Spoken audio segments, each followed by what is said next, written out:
Dreams অসমৰ এই নতুন ভিডিঅ'লৈ আপোনালোকক স্বাগতম জনাইছোঁ।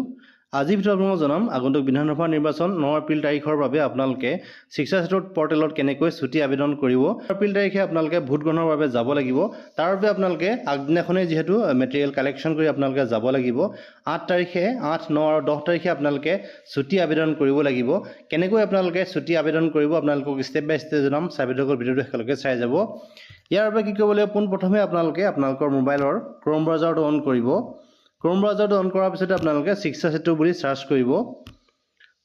চাৰ্চ কৰাৰ পিছতে আপোনালোকে এইদৰে লগইন পেজটো দেখিবলৈ পাব। সো আপোনালোকে ইউজাৰ আইডি পাছৱৰ্ড দি আপোনালোকে লগইন কৰি ল'ব। মই লগইন কৰি দেখুৱাই আছোঁ।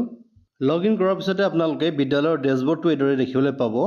ইয়াৰ পিছতে আপোনালোকে বাওঁফালৰ তিনিডাল কলা আঁচ দেখিবলৈ পাইছে, নিশ্চয় ওপৰত তিনিডাল কলা আঁচত ক্লিক কৰিব লাগিব। ইয়াত ক্লিক কৰাৰ পিছতে আপোনালোকে এটা অপশ্যন পাব টিচাৰ এণ্ড ষ্টাফ বুলি।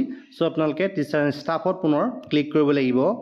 ইয়াত ক্লিক কৰাৰ পিছতে আপোনালোকে স্ক্ৰীনখন কিছু তললৈ চাব। তললৈ আপোনালোকে এটা অপশ্যন পাব। ইয়াত লিখা আছে ষ্টাফ এবচেণ্ট ৰিকুৱেষ্ট আপডেশ্যন। সো আপোনালোকে ইয়াতে এবচেণ্ট ৰিকুৱেষ্ট আপডেশ্যনটো কৰিব লাগিব। সো মই ইয়াতে ক্লিক কৰিছোঁ ষ্টাফ এবচেণ্ট ৰিকুৱেষ্ট আপডেশ্যন। ইয়াত ক্লিক কৰাৰ পিছতে আপোনালোকৰ ডেছবৰ্ডটো এইদৰে দেখিবলৈ পাব। ইয়াত এটা অপশ্যন আছে আপডেট ৰিজন বুলি এটা অপশ্যন পাইছে, নিশ্চয় দেখিবলৈ পাইছে আপোনালোকে। সো আপোনালোকে ইয়াতে আপডেট ৰিজনত পুনৰ ক্লিক কৰিব লাগিব।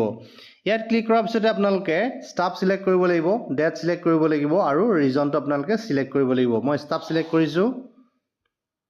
ইয়াৰ পিছতে ডেট মই চিলেক্ট কৰিছোঁ। যেহেতু আপোনালোকে মেটেৰিয়েল কালেকশ্যনৰ বাবে 8 তাৰিখে যাব লাগিব, সেয়েহে মই আপোনালোকে ইয়াতে 8 তাৰিখটো চিলেক্ট কৰিছোঁ। 8 এপ্ৰিল তাৰিখে আপোনালোকে মেটেৰিয়েল কালেকশ্যনৰ বাবে যাব লাগিব, তাৰ বাবে মই 8 তাৰিখ চিলেক্ট কৰিছোঁ। ইয়াৰ পিছতে কিমান তাৰিখলৈ আপোনালোকে এই এবচেণ্ট ৰিকুৱেষ্টটো কৰিব। চ' মই এতিয়া পুনৰ কেলেণ্ডাৰখনত ক্লিক কৰিছোঁ। মই 10 তাৰিখটো চিলেক্ট কৰিছোঁ। যিহেতু 9 তাৰিখে আপোনালোকে ৰিচিভিং কাউণ্টাৰত আপোনালোকৰ মেটেৰিয়েলসমূহ আপোনালোকে জমা কৰিব লাগিব আৰু সেই মেটেৰিয়েল জমা কৰাৰ ক্ষেত্ৰত আপোনাৰ কিমান সময় লাগিব আপোনালোকে নাজানে, সেয়েহে আপোনালোকে 10 তাৰিখলৈকে এই এবচেণ্ট ৰিকুৱেষ্ট আপডেশ্যনটো কৰিব। সেয়েহে আপোনালোকে এই 8, 9, 10 এই 3 দিন শিক্ষা সেতু পৰ্টেলত এবচেণ্ট ৰিকুৱেষ্ট আপডেশ্যন কৰিব লাগিব।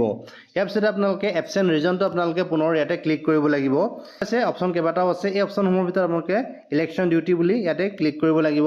ইয়াৰ পিছতে আপোনালোকে আপলোড ডকুমেণ্ট, যিহেতু যিখন আপোনালোকে অৰ্ডাৰ কপি, যিখন আপোনাৰ গ্ৰুপিং এখন কপি পাইছে, সেই গ্ৰুপিং অৰ্ডাৰ কপিটো আপোনালোকে ইয়াতে আপলোড কৰিব লাগিব।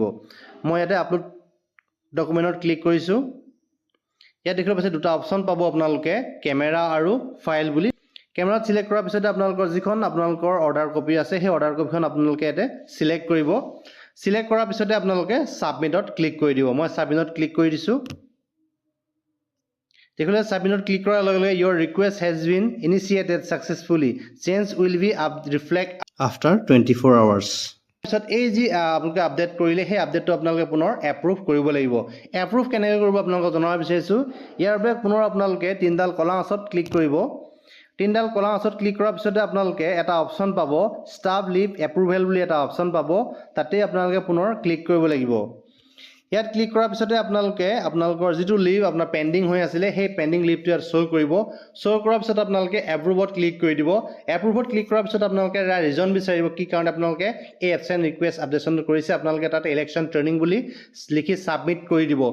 ছাবমিট কৰাৰ লগে লগে আপোনালোকৰ এবচেণ্ট ৰিকুৱেষ্ট আপডেশ্যন শিক্ষা সেতুত কমপ্লিট হৈ যাব। এইদৰে অতি সহজে আপোনালোকে শিক্ষা সেতু পৰ্টেলত এবচেণ্ট ৰিকুৱেষ্ট আপডেশ্যন কৰিব পাৰিব আগন্তুক যি বিধানসভা নিৰ্বাচনৰ বাবে। ভিডিঅ'ত ইমানখিনি আছিলে। ভিডিঅ'টো শেষলৈকে চাই থকাৰ বাবে আপোনালোকক পুনৰবাৰ ধন্যবাদ জনালোঁ।